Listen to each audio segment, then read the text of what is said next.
مصطلحات السعي زادت قوي الفترة اللي فاتت. بقينا نسمع عن مصطلح ازاي يسعى. تفتكرش ان كتر السعي هو اللي بيجيب الرزق، صدق السعي هو اللي بيجيب الرزق. ده في سعي اسمه سعي مشكور. بقينا نسمع عن مصطلح اسمه السعي الغبي، بقينا نسمع عن مصطلح اسمه السعي الكتير، السعي بجهد. وعايزين حد يعرفنا كويس هو يعني ايه السعي الغبي، يعني ايه تسعى اصلا؟ مش كله سعي وخلاص. سواء كان في صحتك او عشان الفلوس، انت في الاول والاخر بتسعى. هو في حاجه اسمها سعي غبي وسعي ذكي؟ حقيقه في حاجه اسمها سعي غبي، وفي حاجه اسمها سعي ذكي، وفي حاجه اسمها واحد بيوصل وواحد ما بيوصلش. واللي بيوصل عشان هو فكر صح، عشان هو اشتغل على نفسه صح واتقن الشغل اللي هو بيعمله. الفيديو كنت اتكلمت فيه عن السعي الغبي بتاع صلاح ابو المجد، بس النهارده الفيديو ده بعنوان الجهد الذكي، وهو ان ازاي تقدر توجه كل ضرباتك في حته واحده لحد ما توصل للي انت عايزه، بدل ما انت عمال توزع ضرباتك في كل حته، فاهم؟ فولا منك وصلت للي انت عايزه، ولا منك حتى حاسس بالانجاز اللي يخليك تكمل. فدايما بتحبط قبل ما بتشوف نتائج، وبالتالي بتوقف عشان مفيش نتائج. اولا وقبل اي حاجه بس انا عايز اوضح ان موضوع الجهد الذكي ده مش معناه انك انت مش هتتعب، لا، هو انت هتتعب، بس هتتعب بذكاء. هتتعب وتبقى عارف ان انت هتشوف نتيجه، هتتعب وهتبقى قادر تحسب التعب ده وتضاعف مجهودك او تقلله بناء على رغباتك انت.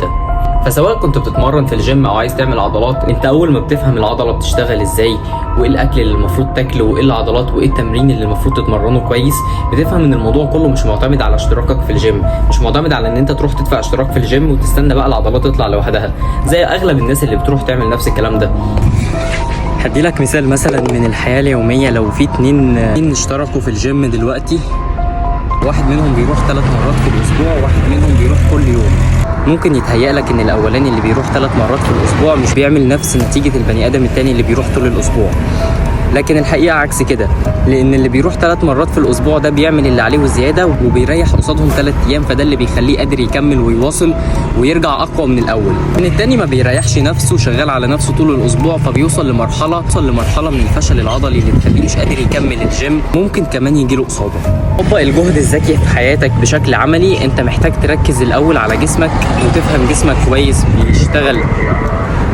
عشان تطبق مثال الجهد الذكي دوت على جسمك، محتاج تريح جسمك زي ما في وقت هو بيبقى محتاج راحة، زي ما في وقت هو بيبقى محتاج مجهود كبير جدا. الراحة الحقيقية بتيجي هنا برضو في العقل.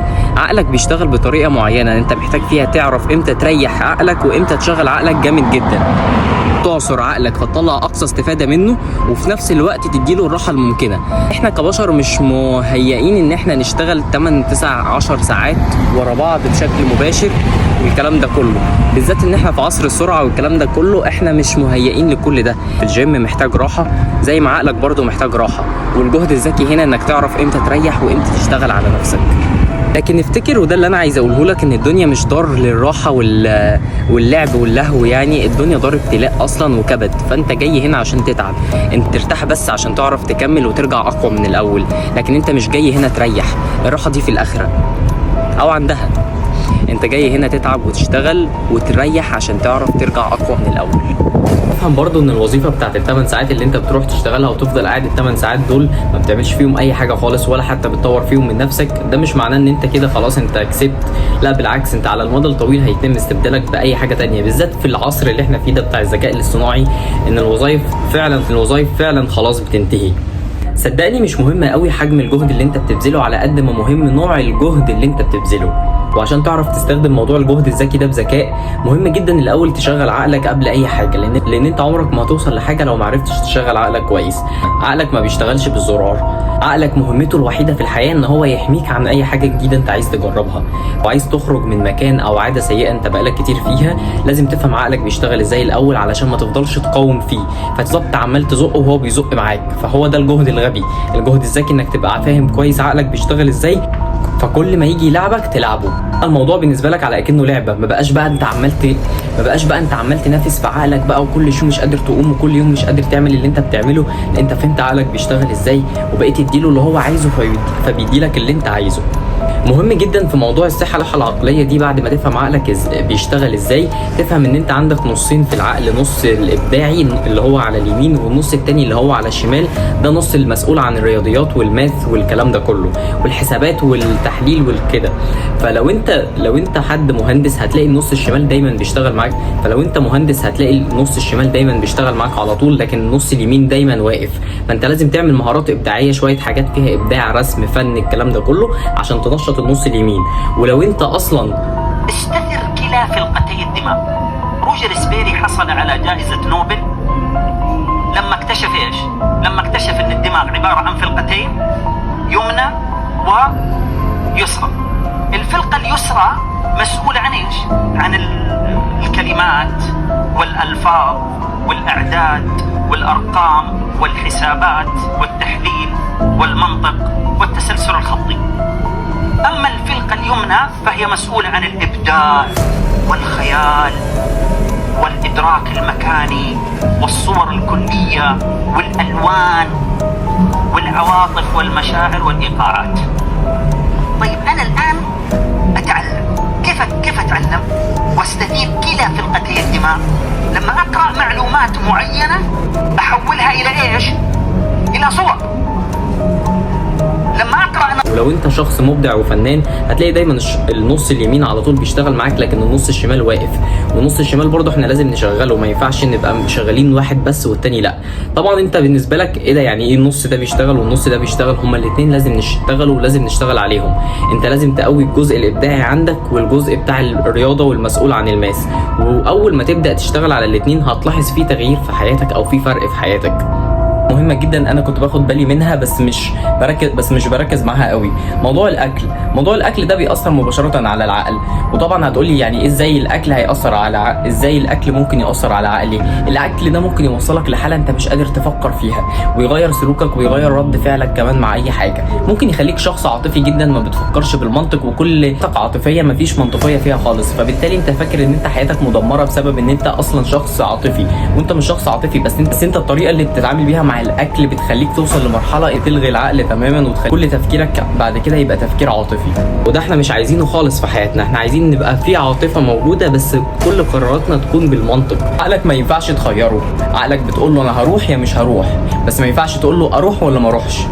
عقلك بيمشي بطريقه ولاستراتيجيه معينه، لو فهمت بيمشي ازاي هتعرف تتغلب على نفسك. ودي اصعب حاجه وممكن نتكلم فيها في فيديوهات تانية كتير، موضوع ازاي تتغلب على نفسك اصلا ده حوار تاني خالص. بس بعد ما تفهم عقلك الاول بيشتغل ازاي. الاكل ليه تاثير كبير جدا على عقلك، تصرفاتك، الطريقه اللي انت بتتكلم بيها، الطريقه اللي انت بتمشي بيها، الطريقه اللي انت بتنام بيها، بتنام كويس ولا مش بتنام كويس، كل ده بيحسبه عقلك، كل ده مربوط بعقلك. وانت بالمناسبه عندك عقلين، انت عندك عقل هنا وعندك عقل في بطنك. العقل اللي موجود في بطنك بيسموه حاجه اسمها الانتويشن او الحدس.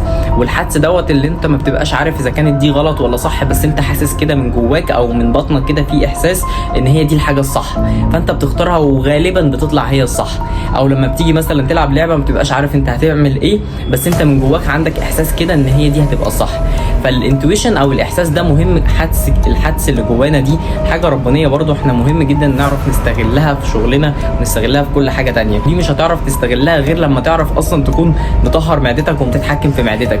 فاللي داخل جوه بقك بيأثر على عقلك، فلو عايز تتحكم في اللي داخل جوه عقلك اتحكم في اللي داخل جوه بقك الاول. اظن شيء طبيعي برضو لو انت لسه مش فاهم يعني ايه بطنك بتأثر على عقلك في كل دوت، وهي ليها دور كبير قوي في الموضوع ده، هي اصلا الاساس في الموضوع ده كله. تخيل معايا كوبايه القهوه اصلا هي ازاي بتفوقك، هي بتنزل في معدتك وبعد كده بتخش بقى في بقيه جسمك. فاي حاجه ولو كانت صغيره خالص بتنزل في معدتك هي ليها تأثير حتى لو انت مش لامس التأثير بتاعه دوت. والمصيبه لو مشينا بقى بالمصطلح اللي اسمه كومباوند افكت اللي هو التأثير التراكمي. انت لو بتاخد كل يوم مثلا حبايه صغيره شايف ان ملهاش تأثير خالص عليك، بس اخر الشهر بقى ليها تأثير كبير عليك لان كل يوم انت ماشي على الموضوع دوت.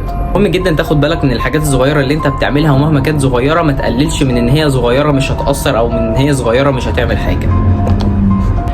اخيرا عايز اقول حاجه، كل حاجه انت بتسعى ليها حاول تسعى لها بذكاء مش بجهد. افهم الحاجه بتشتغل ازاي الاول وبعدين شغلها، ما تعملش نفسك فيلسوف. خد بالاسباب قبل ما تتوكل، وخليك على يقين جدا في ربنا اول ما تتوكل. اللي انا شرحته لك النهارده دوت هو اساس حياتك كلها. لو انت عايز تعرف تعمل فلوس كويسه او عايز تتمرن في الجيم وتشوف نتائج كويسه، فكل ده محتاج تفهم الاول يعني ايه جهد ذكي، وتحط مجهودك فين، وانت بتحط مجهودك فين، ان هو ده اللي هيخليك توصل. انا مش هتكلم كتير عن الجهد الذكي، لكن انت ممكن تعمل السيرش بتاعك بقى وتدخل على جوجل وتساله وتدور لو انت مهتم. وكالعاده لو الفيديو عجبك ما تنساش تعمل لايك وشير والحاجات الغريبه اللي بيقعدوا يقولوها دي عشان ندعم القناه والصفحه تكبر معانا، ونتكلم بقى عن مصطلحات جديده. انا في مصطلحات كتير جدا انا طبقتها شخصيا في حياتي وهتكلم عنها الفتره الجايه، فاللي انا بكلمه لك ده عن تجربه شخصيه وبناء عن ناس فعلا سبقتنا بكتير جدا جدا جدا، زي رواد الاعمال والناس دي كلها اللي فعلا اشتغلوا على نفسهم ووصلوا للي هم عايزينه، بس لما فهموا الحياه بتمشي ازاي. لان مشكلتنا ان كل الحاجات دي احنا ما بنتعلمهاش في المدرسه. في المدرسه حاجات تانية مختلفه عن الكلام ده كله، بس مش بيعلمونا الحياه بتمشي ازاي، واحنا محتاجين نتعلم الحياه بتمشي ازاي.